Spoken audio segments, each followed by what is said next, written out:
Good evening. It's November 20th, 2015. My name is Matthew Ogden, and you're joining us for our weekly broadcast here from LaRouchepack.com.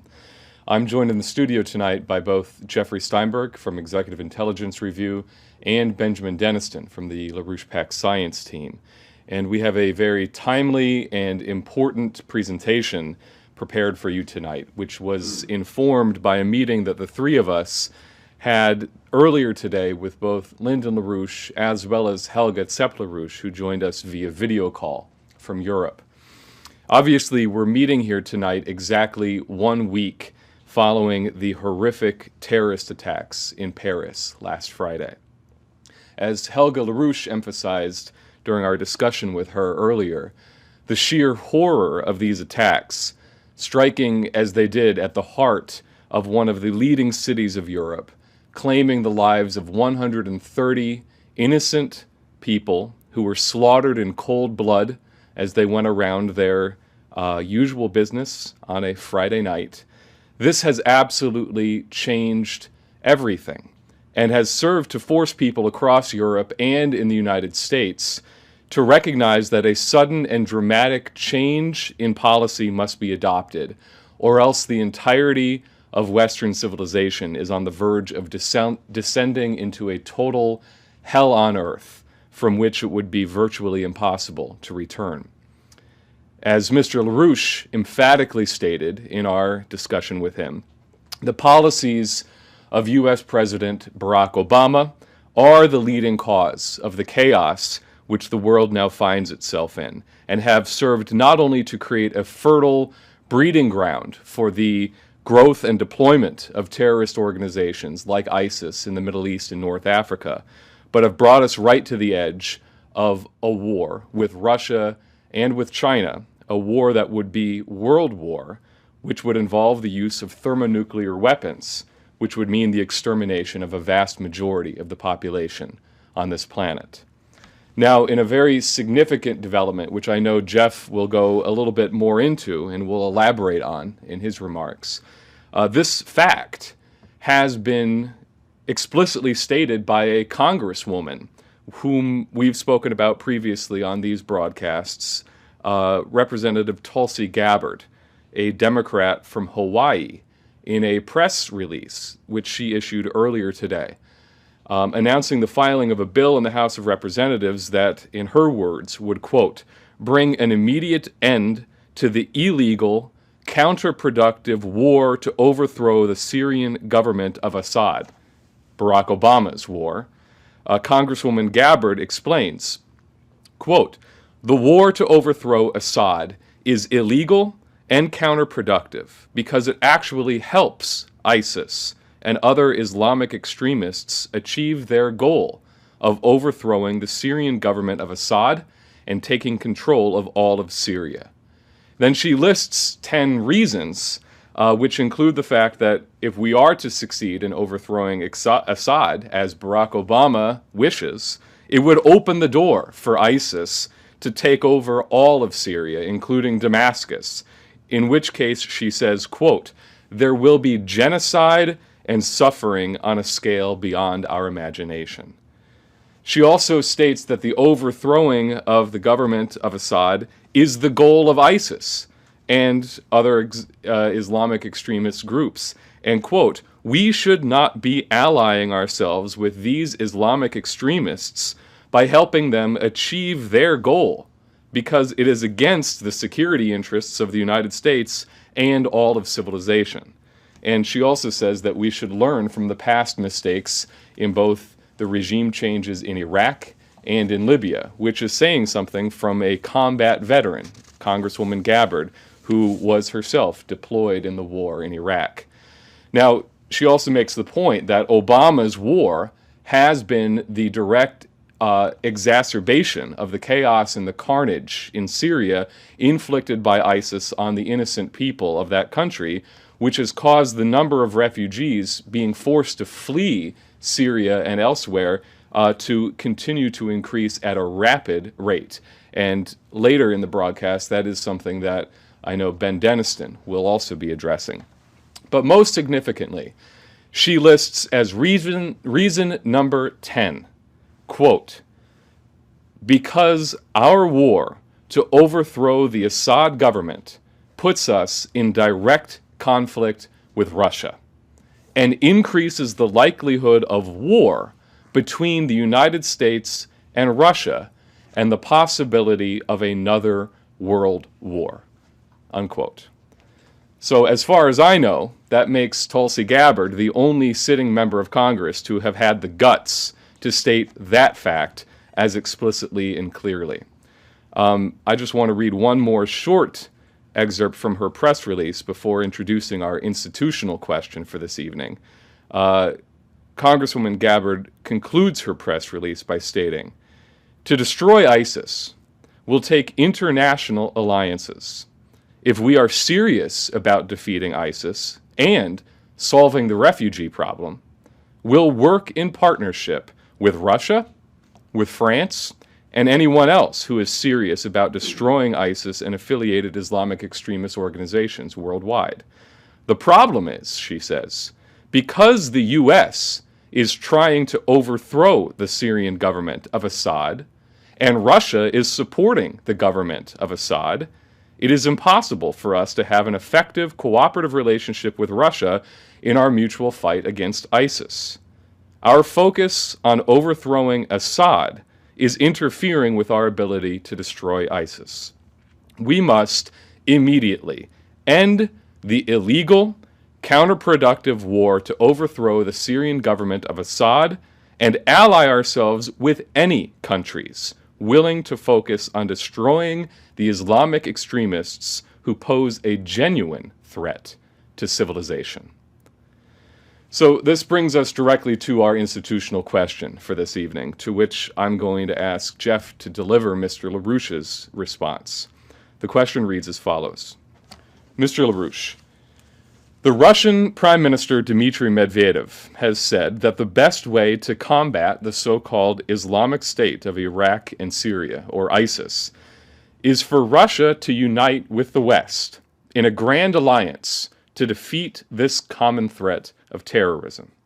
In this regard, Russia is already coordinating airstrikes against ISIS with France.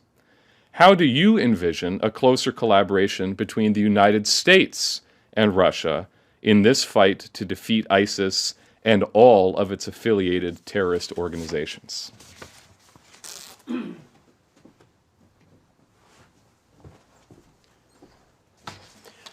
Thanks, Matt. Mr. LaRouche was very blunt, as you'll hear in just a moment.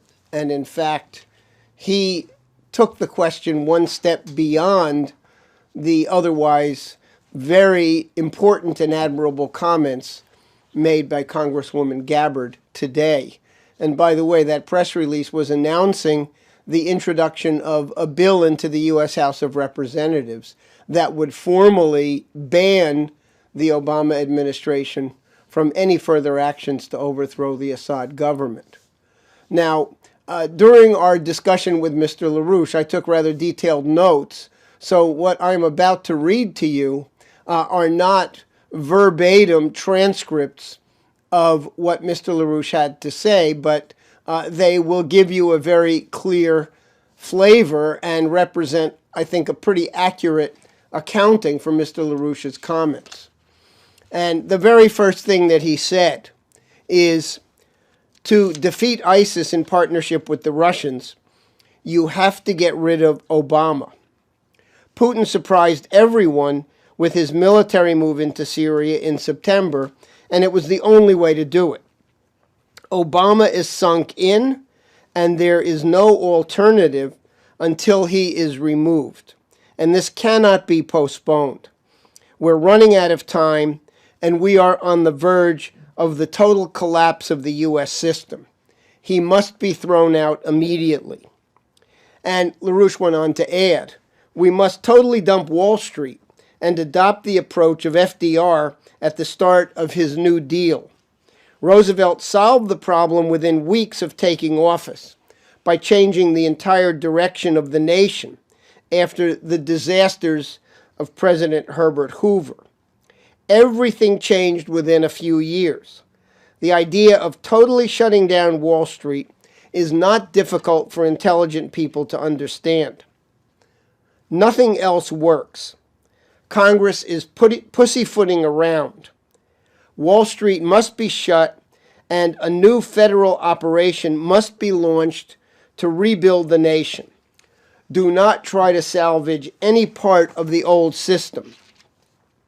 The problem is that most people in Congress are idiots, and the President of the United States is a criminal. When you have a criminal leading idiots, you have a system that will not work. So Obama must be thrown out, and there is no alternative to that. All of the evidence is there. Shut down Wall Street. It's not needed. Furthermore, Obama has committed so many crimes, in fact, that he can be removed from office at any moment. Start with his Tuesday kill sessions. These are crimes that not only demand his removal from office, but should land him in prison for mass murder. Obama has presided over the destruction of the U.S. economy to the point that a majority of our citizens are facing the disaster of impoverishment. He has followed the George Bush-Dick Cheney cover-up of 9/11. This is typical for Obama, who is nothing but a British agent protecting the brutish. And so the problem is not with the evidence. The problem is that most members of Congress lack guts. The Tuesday kill meetings tell it all. The vast majority of people killed on Obama's personal orders were innocent bystanders, not even the so-called legitimate targets. And Obama personally signed off on every one of those killings.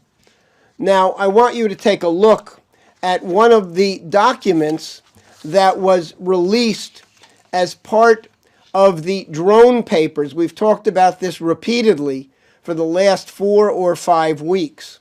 The drone papers that were published by The Intercept, a web-based news organization founded by Glenn Greenwald and Jeremy Scahill, are hundreds of pages of documents from the Pentagon and from the House Select Committee on Intelligence. Now, the specific document that you're looking at is a flowchart that goes through step by step the procedures that are used to establish who will be killed. This is the process that ultimately leads up to those Tuesday kill meetings where President Obama personally presides. If you follow the chain of command, and this is dealing with 2 specific operations within the overall drone kill program. One operation in Somalia called Operation Jupiter Garrett, and another operation in Yemen called Copper Dune.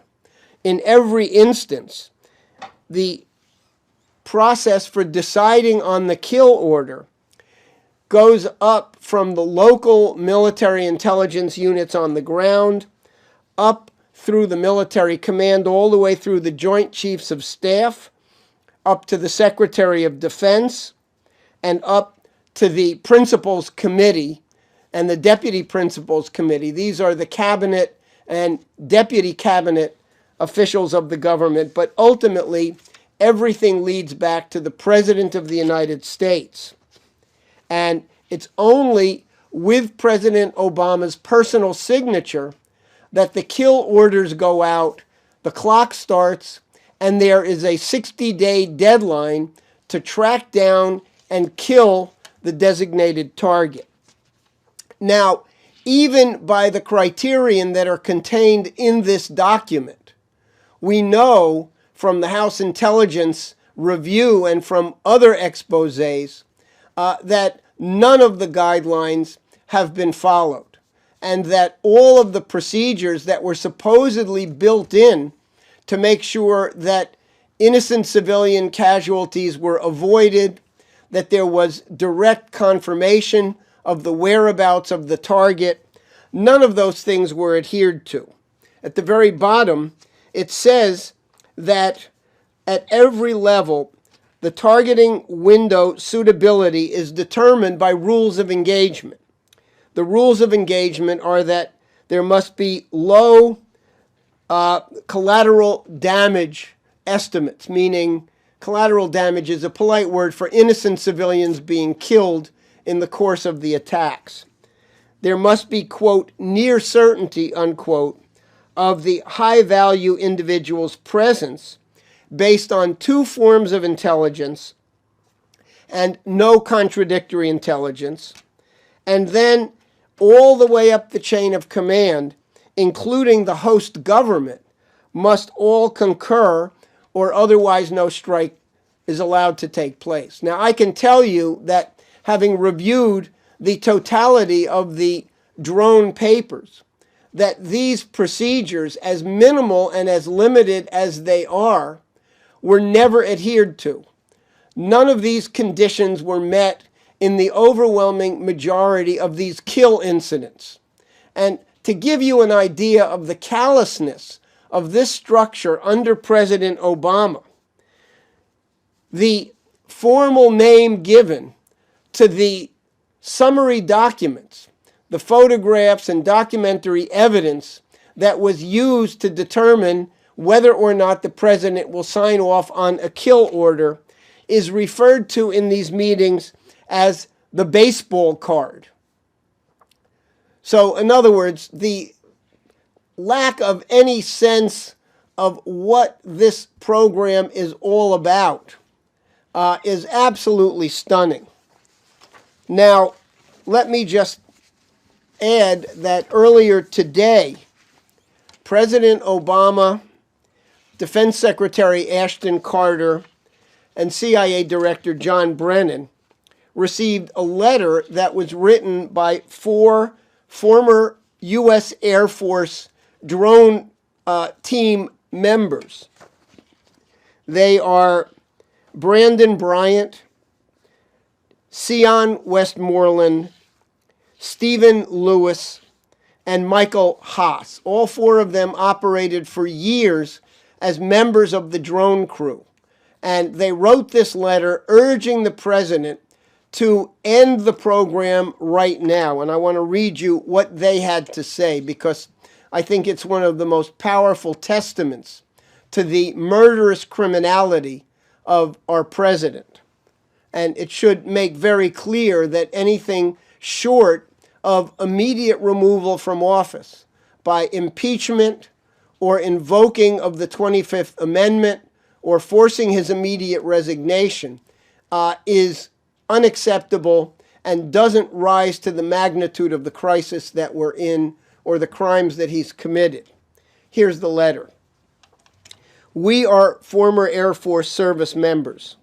We joined the Air Force to protect American lives and to protect our Constitution. We came to the realization that the innocent civilians we were killing only fueled the feelings of hatred that ignited terrorism and groups like ISIS, while also serving as a fundamental recruitment tool, similar to Guantanamo Bay.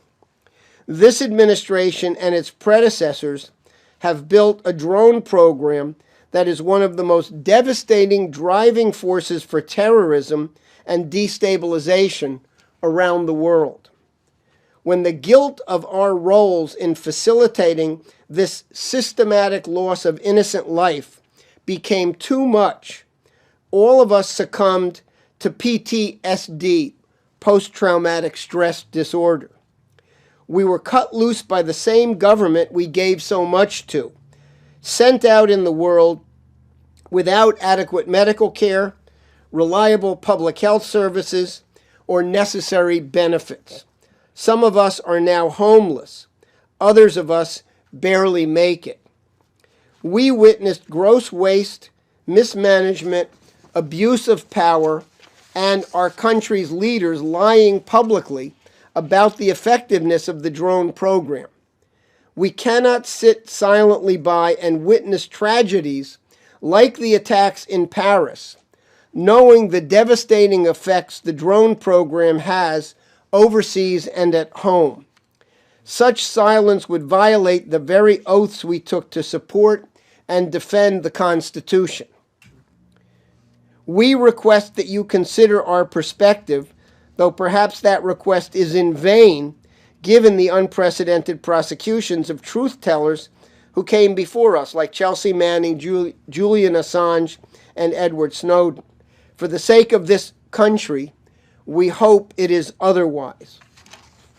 Now, again, Mr. LaRouche has put the right punctuation mark on the situation and has made clear that nothing can be accomplished, nothing can be effectively achieved in partnership with the Russians unless Obama is removed.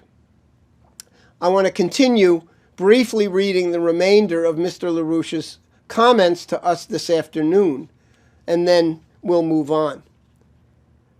He said, "The gutlessness of the Congress really started in the current context with the attacks of 9/11 with Cheney and company." He said, "I still have vivid recollection of the planes crashing into the Twin Towers. This is a Manhattan issue. It goes to the heart of the Bush family and the heart of the Obama legacy. Obama's personality was shaped by his stepfather, who was a cold murderer.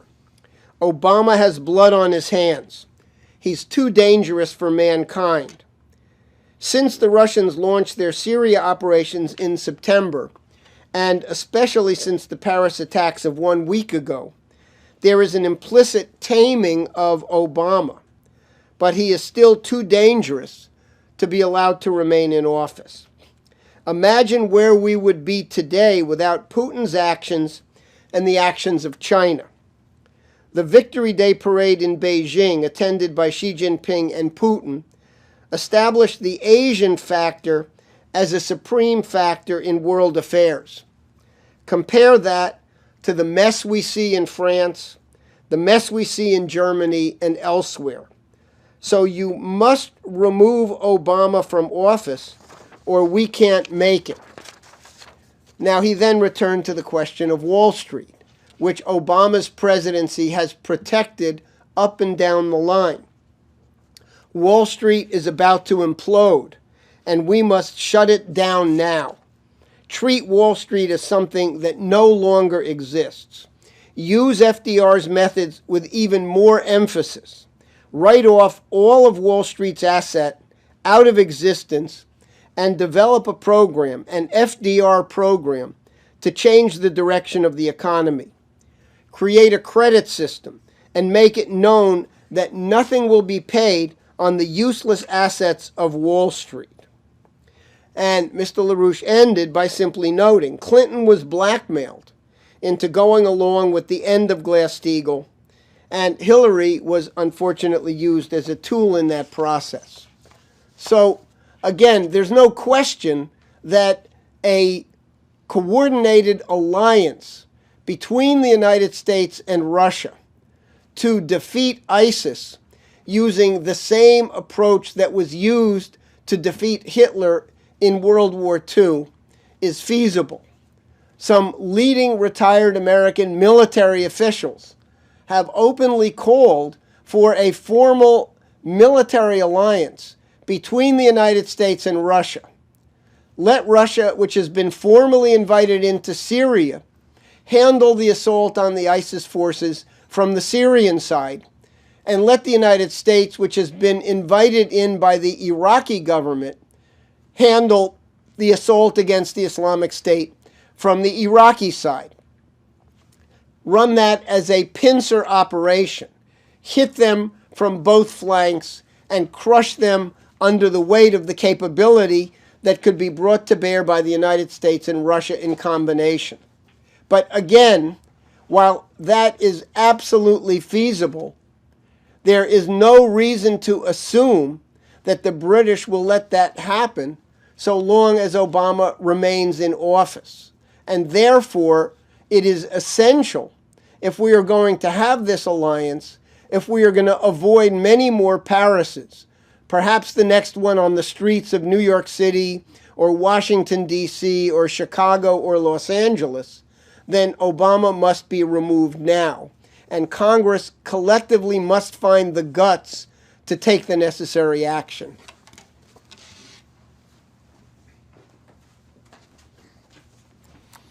Thank you, Jeff. Now, as we mentioned last week on our broadcast here, which we recorded just hours after the initial attacks occurred in Paris, before there was last Friday's attacks in Paris, which killed 130 people, there were also the foregoing attacks in January of this year against the editorial offices of the satirical magazine Charlie Hebdo. As a matter of very eerie coincidence, just hours after those attacks occurred, on January 7th of this year, several members of Congress, including Walter Jones and Stephen Lynch, as well as former Senator Bob Graham of the state of Florida, and additionally, family members of the victims of 9/11, convened a press conference on Capitol Hill on the morning of January 7th, which had been previously scheduled on the subject of a bill to release the redacted 28 pages of the Congressional Joint Inquiry Report into the attacks on 9/11, an inquiry of which former Senator Bob Graham had been co-chair at the time. We are going to replay a very short excerpt of Senator Graham's remarks at that press conference then, January 7th of this year. But while we play this for you, I want you to reflect on how even more relevant and urgent his statements are now in the aftermath of last Friday's attacks in Paris, not to mention the attacks in Beirut, the attacks in Mali earlier today, and elsewhere, and the fact that the failure to release these pages then on January 7th or January 8th, in the immediate wake of that press conference, the failure to release the 28 pages then puts the blood of the innocent victims of these subsequent attacks on the hands of those who insist on perpetuating this cover-up to this day. So watch this brief excerpt from the press conference on January 7th. I introduce the esteemed Senator from Florida, Bob Graham. Thank you.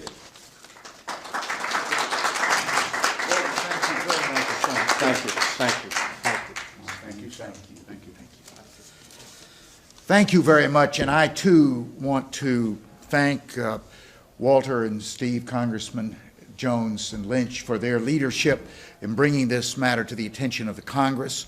I want to thank the family members who have been, without question, the most influential force in all of the changes that have occurred as a result of 9/11, and will be the most significant force in terms of convincing the President that it is time to give the American people the truth. Needless to say, my remarks that I will spouse this morning are considerably different than they would have been but for events in Paris this morning, which in my judgment bring this matter into its proper focus. What have been the consequences of this refusal to release the 28 pages? The consequences, in my judgment, are three. One is a denial of the truth. A core question in 9/11 is, did these 19 people act alone, or did they have a network of support which facilitated their ability to carry out a very complex plot? No one who has looked closely at the facts, including the individuals that I just named, have come to a conclusion other than that it is highly improbable that the 19 people could have acted alone. Yet the official position of the United States government has been that they did act alone, and that there is no necessity for further inquiry into the question of whether there was a support network. The second issue is the issue of justice. Some 3,000 members of the families who were lost on 9/11 have been trying for years to get justice through our system for the losses that they have suffered. The position of the United States government has been to protect Saudi Arabia. At virtually every step of the judicial process, when the United States government was called upon to take a position, it has been a position adverse to the interest of United States citizens seeking justice and protective of the government which, in my judgment, was the most responsible for that network of support. The third consequence is the issue of national security. And frequently those who have defended non-disclosure have said this cannot be made available to the American people because it will be adverse to our national security. It will affect methods and sources of information or other information that is inappropriate to be made publicly known. As the two congressmen have just said, they both read the report, not 12 years ago as I participated in writing the report, but they have read it recently and have both come to the same conclusion that we did a dozen years ago, that there is no threat to national security in disclosure.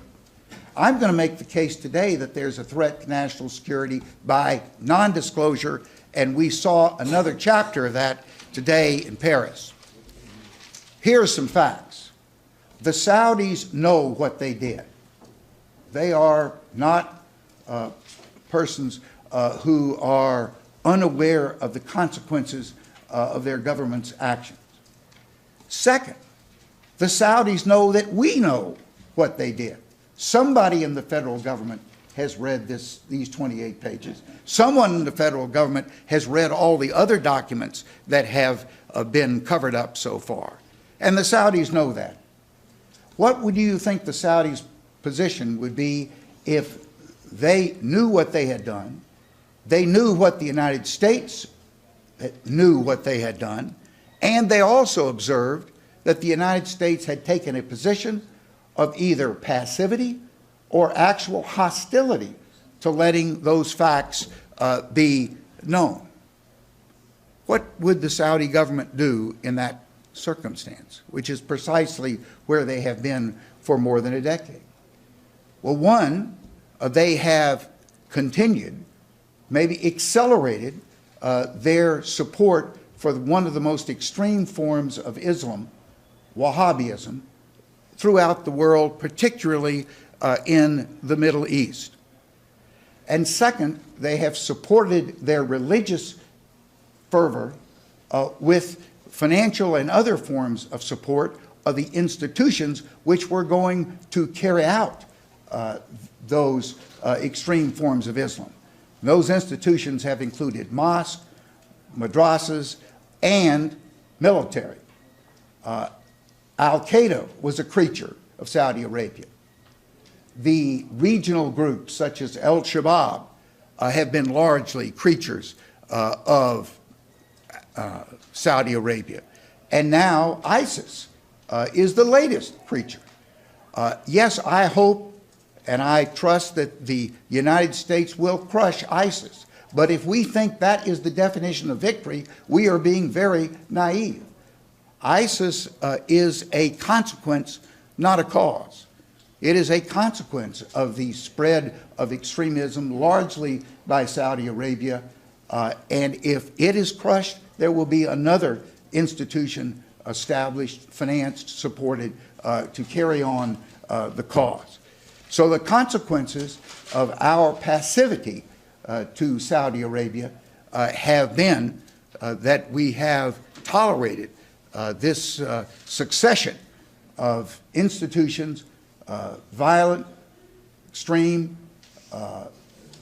extremely hurtful to the region of the Middle East, and a threat to the world, as we saw this morning in Paris.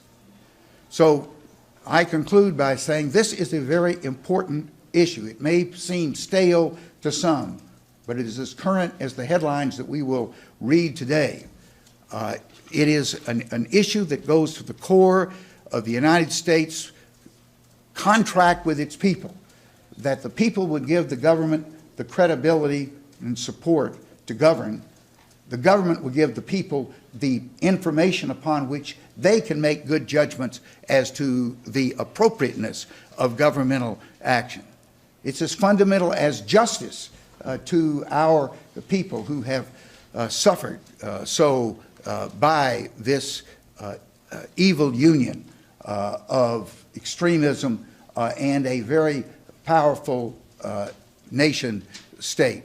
And it is the security of the people of the United States of America. So I again thank the congressmen for their leadership. I hope that they will soon be joined by a rising tide of other members of Congress who recognize the importance of this issue. And then finally, that the President of the United States will declare that he is going to adopt the Lincoln-esque standard of full disclosure and rely on the intelligence and judgment and patriotism of the American people to decide what the appropriate course of action should be. Thank you.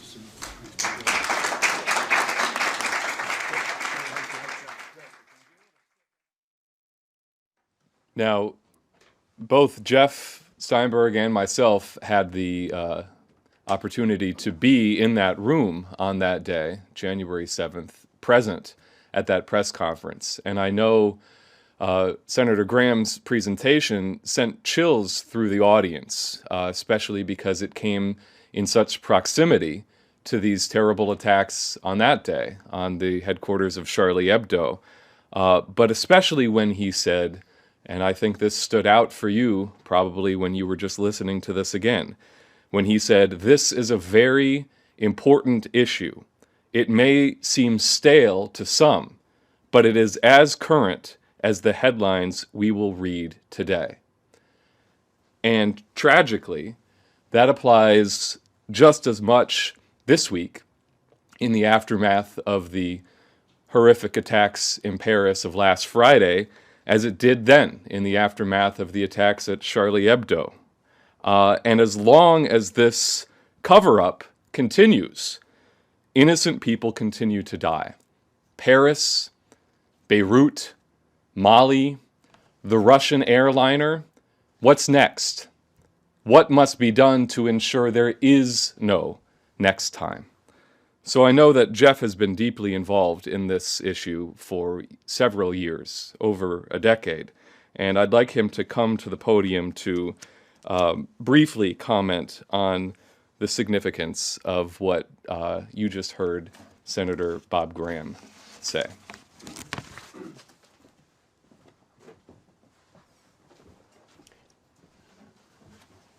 The statement I read a few moments ago from the 4 former drone pilots reminded me that among the documents that were released in 2010 by WikiLeaks, which of course began the process of revealing some of the murderous behavior of the Obama administration, included a document which was a cable from then Secretary of State Hillary Clinton to Richard Holbrooke, who was the special envoy for Afghanistan and Pakistan, who was preparing to make a visit to Saudi Arabia soon after that memo was written, towards the end of 2009.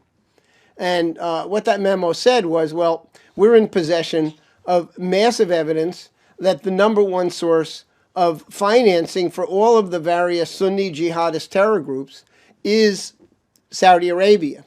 And we've got to begin to develop a policy for putting some kind of pressure on Saudi Arabia so they'll cut it out.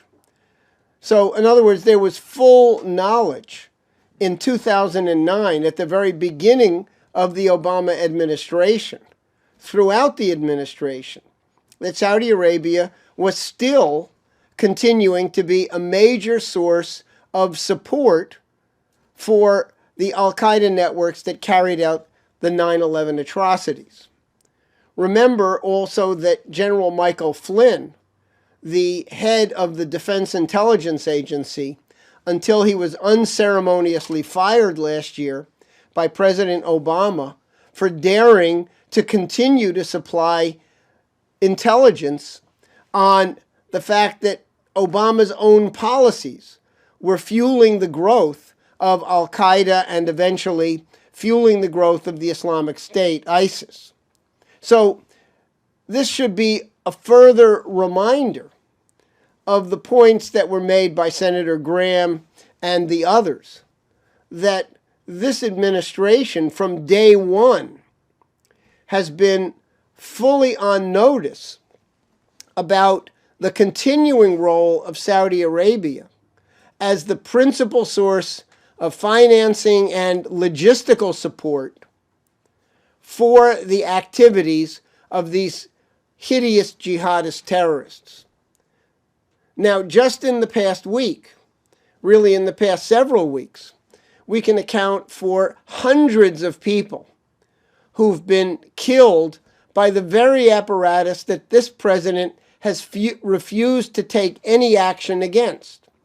You had the bombing of the Metrojet airliner, 224 people killed when the plane blew up by a terrorist bomb over the Sinai Desert. Secondly, you had 2 suicide bombings in the southern portions of Beirut, targeting a largely Shiite neighborhood. We don't have the precise number of people killed, but it was a large number of people killed and wounded. And of course, we now have a death toll of 130 in Paris.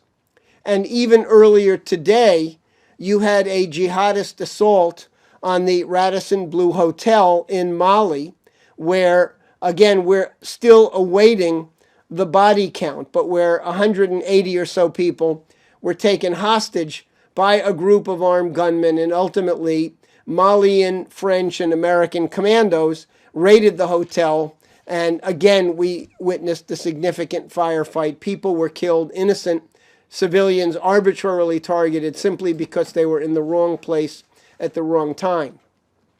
Now let's face the reality.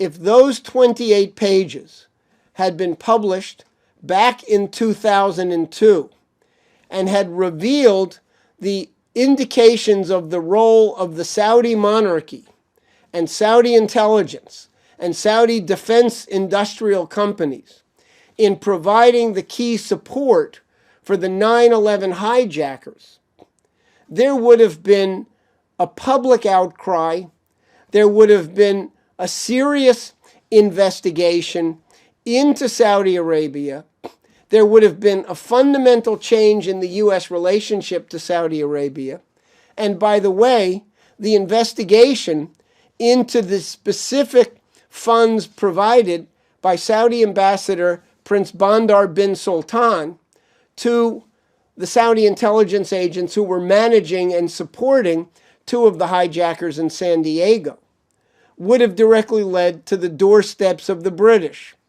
because some of the money that went from Bandar's personal account into the hands of those terrorists came from the Al-Yamama agreement, the British-Saudi barter agreement, which EIR documented, created an offshore slush fund of tens of billions of dollars, perhaps hundreds of billions of dollars over the scope and sweep of that agreement that was used to finance terrorism.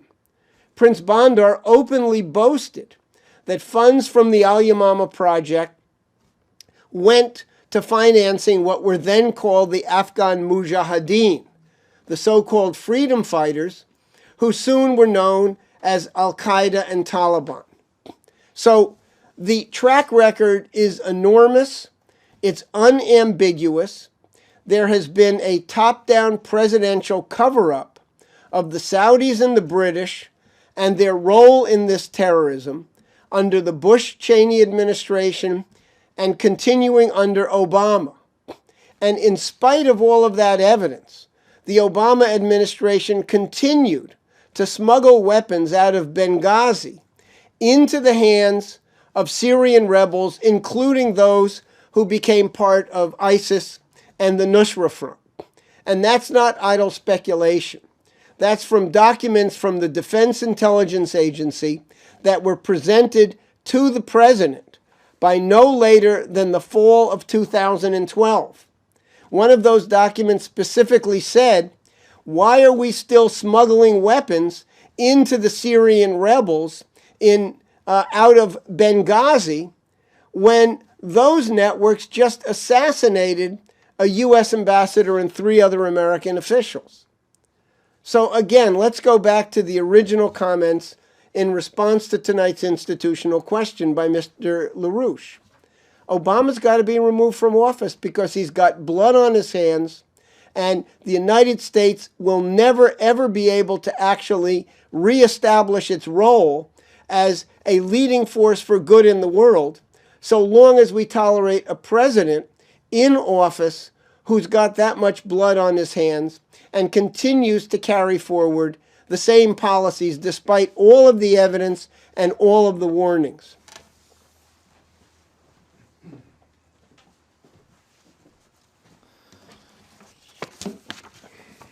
Now, a direct correlative of this entire situation in Syria, Libya, Iraq, and elsewhere is the unprecedented refugee crisis now being experienced by the people of this region who are flooding across the Mediterranean and into Europe.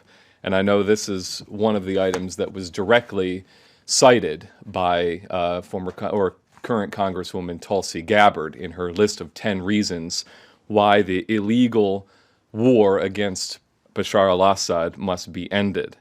And it's impossible to underestimate the urgency and the significance of the currently ongoing refugee crisis.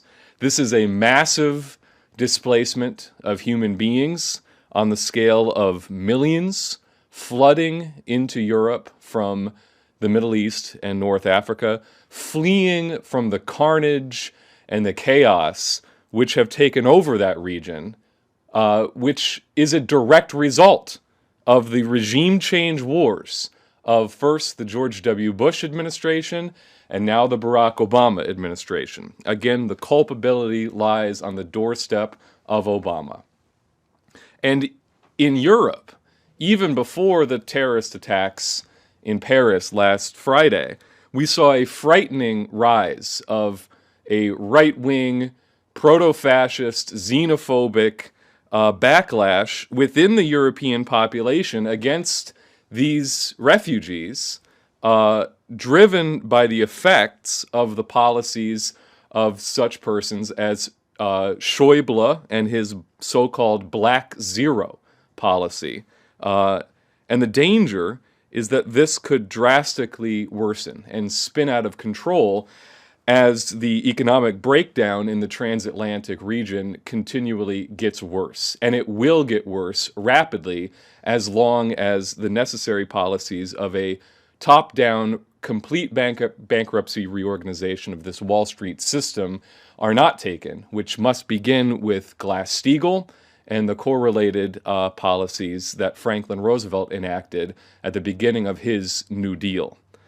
Now, this is the real civilizational crisis threatening Europe, the United States, and the entire world, and not, as Obama and his fellow travelers in the British royal family would have you believe, the so-called crisis of anthropogenic global warming. This is the real crisis. This refugee crisis, the crisis of the destabilization of the entire region of the Middle East and North Africa, and the threat of a total blowout of the transatlantic bankrupt financial system. This is the real crisis, which responsible leaders of the world's leading powers should be discussing as they gather in Paris next week for the so-called COP21 summit in Paris. So before I say more about that, I would like to ask Ben Deniston to come to the podium to make some very relevant comments in that regard.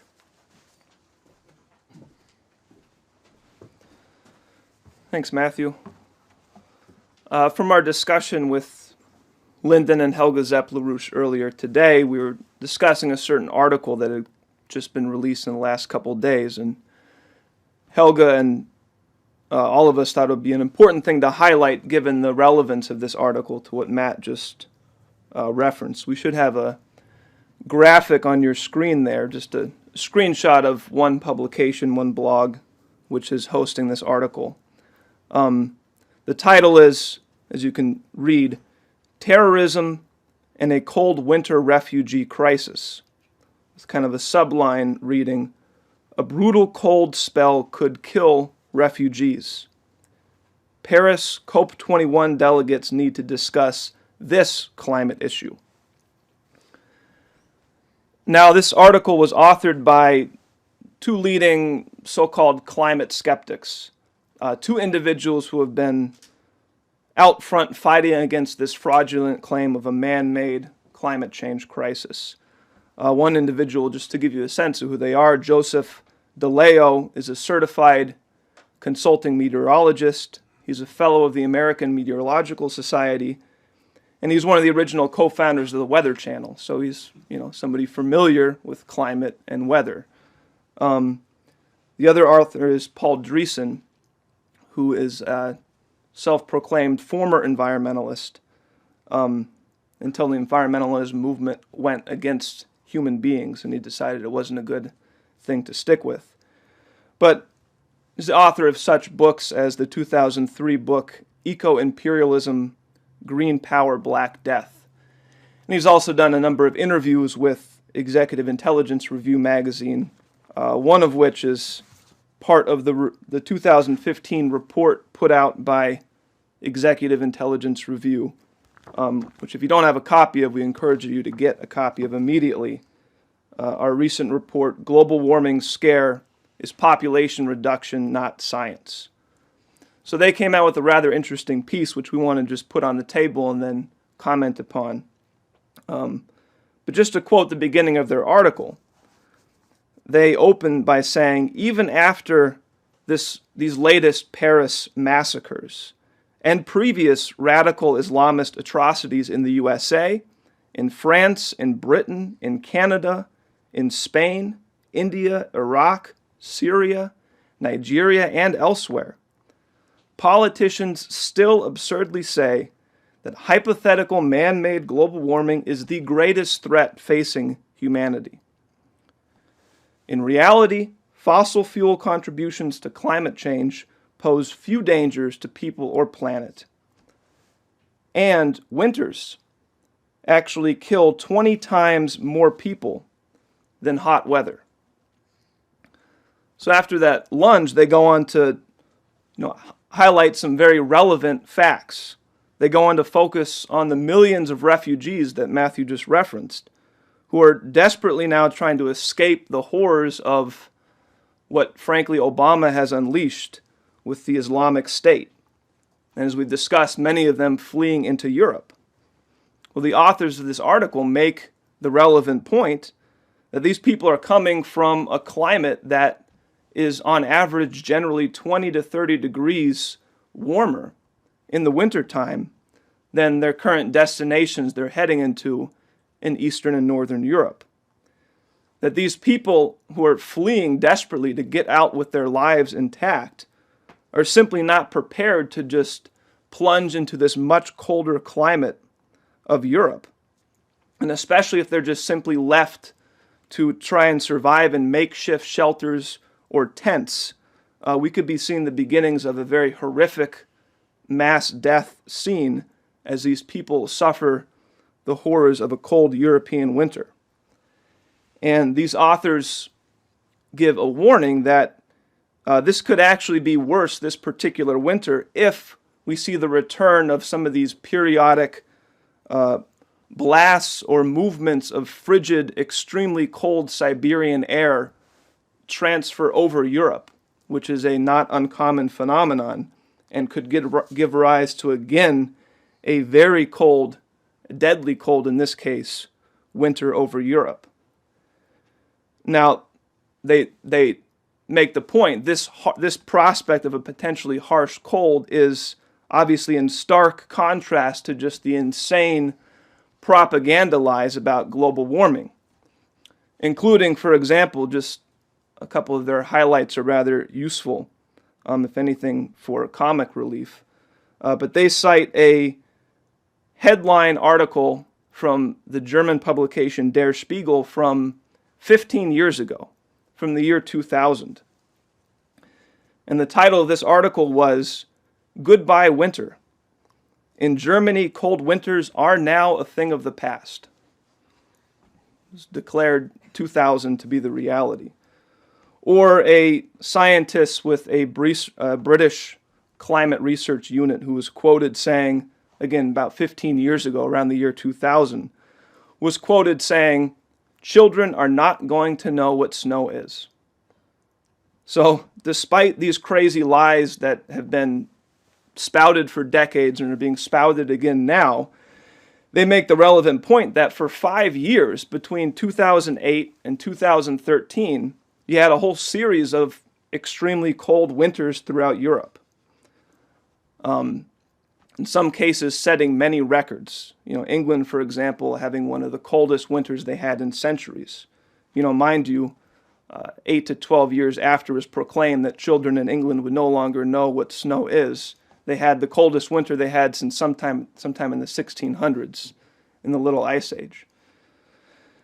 So anyway, they go on to point that with most recent scientific knowledge, these particular climate conditions, these blasts, this movement of very frigid cold air from the Siberian region into Europe tends to be associated with certain fluctuations in the Atlantic Ocean, certain multi-decadal cycles in the Atlantic Ocean in correspondence with certain changes in solar activity. There's very close correlations and indications between these ocean and solar phenomena and this particular process leading to extremely cold winters in Europe. And they, obviously none of this having anything to do with human CO2 emissions. But Dreesen and Diallo do make the point that the fact of the matter is the current phase of what the ocean is doing in the Atlantic, the current phase of solar activity, generally points to the possibility that we could be seeing another very harsh, very cold winter in Europe. Now, it's not to say for certain that's going to happen, but that is the type of reality, the type of threat to these people that we should be thinking of, that the people in Paris should actually be addressing. So, with literally millions of lives on the line, we thought today in our discussion that these authors' call could not be more correct, could not be more relevant. Their call on the delegates to this upcoming UN Conference on Climate Change, which, as Matt said, is going to start in just a little over a week and run for 2 weeks in December. That at this event, this is the climate issue that should be being discussed. And they present this refugee crisis against evidence for a broader reality that, quite frankly, and has been shown even in more detail in some recent studies, cold weather generally kills something on the order of 20 times more people than hot weather. Periods of extreme cold, winters, is on average generally, averaged over many locations, far more deadly than warming. And on top of that, this entire green energy program makes it even worse. It's making it more expensive, if not impossible, for many people, especially in cold regions, to be able to afford basic heating for their home to keep themselves alive during the winters. So with this framework, this particular article concludes rather sharply that it would be unconscionable. It would be an unconscionable crime against humanity if the nations gathering in Paris implement policies to protect our planet's energy-depraved masses from hypothetical man-made climate change occurring decades from now by perpetuating poverty and disease that will kill millions of people tomorrow. These are the reasons that climate change is a critical moral issue. We need to recognize that and stop playing games with people's lives. So again, in the discussion earlier today, we thought that this recent article, Helga Zepp LaRouche in particular, said that this should serve as a real challenge for people. This should be a challenge to many of the so-called climate skeptics out there. It should be a challenge to really all individuals who, for one reason or another, might be claiming they're opposing this upcoming UN climate conference. And it should really be a challenge, obviously, to anybody participating directly in this process. This is not an academic debate. This is not a debate about, one scientific theory against another in academia.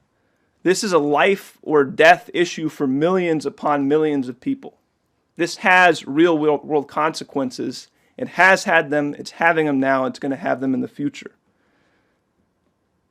If this type of thing is going to go through, you're literally condemning millions of people, potentially billions, to unnecessary poverty, to suffering, and to early death. Those are the facts of the matter.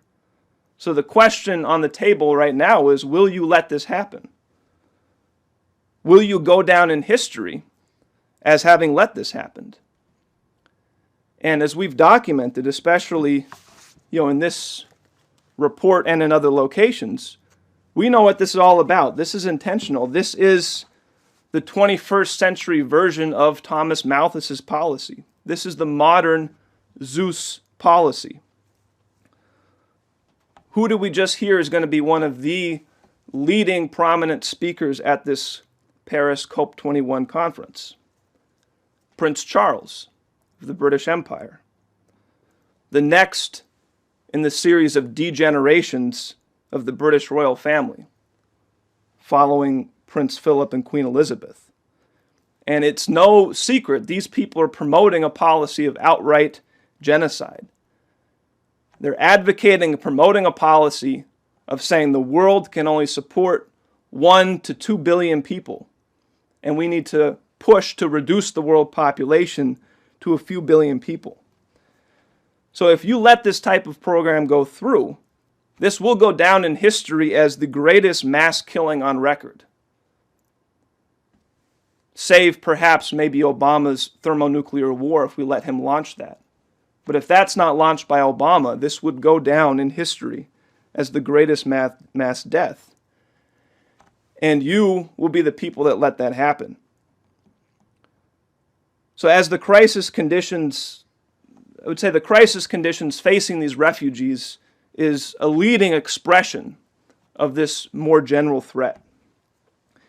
And this is occurring at the same time that we're seeing this gathering for this fake global warming scare conference in Paris, which is just about to occur. And if you reflect on this process, it really almost sounds like you're describing the opening scenario of a rather famous short story by Edgar Allan Poe. It's almost reminiscent of something like The Masque of the Red Death. We have some major gathering of representatives of upper class layers of society, gathering in some isolated, climate-controlled conference halls, very comfortable, hoping they can celebrate their own delusional picture of the world, hoping they can celebrate their determination of the fate of the masses of people, under the fantasy that they themselves are going to be free from the effects of their actions. Well, at the same time that this absurd scene is going on, you have millions of people, desperate people, gathering around them throughout Europe, fleeing into Europe, running from the policies which most of the people at this conference refuse to address, Obama's policies. People suffering, masses of people suffering from the reality that those people at this conference refuse to accept, which is the fact that global warming is nothing but a Malthusian hoax. So it's got an eerie similarity to certain stories of the past, but unlike Poe's dramatic account, what we have now is that you still have the time to act.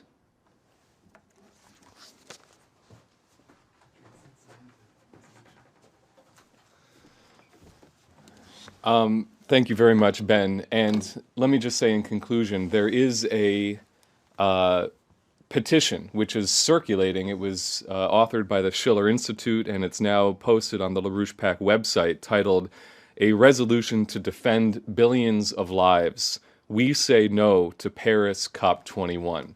So we invite you to sign that and to circulate it as widely as you can in the coming days. Also, as Ben mentioned, that EIR special report is available from Executive Intelligence Review, so that's available for you to obtain as well. So I'm going to bring a conclusion to our broadcast here tonight. I want to thank very much both Ben and Jeff for joining me here. I want to thank you for tuning in, and please stay tuned to LaRouchePAC.com.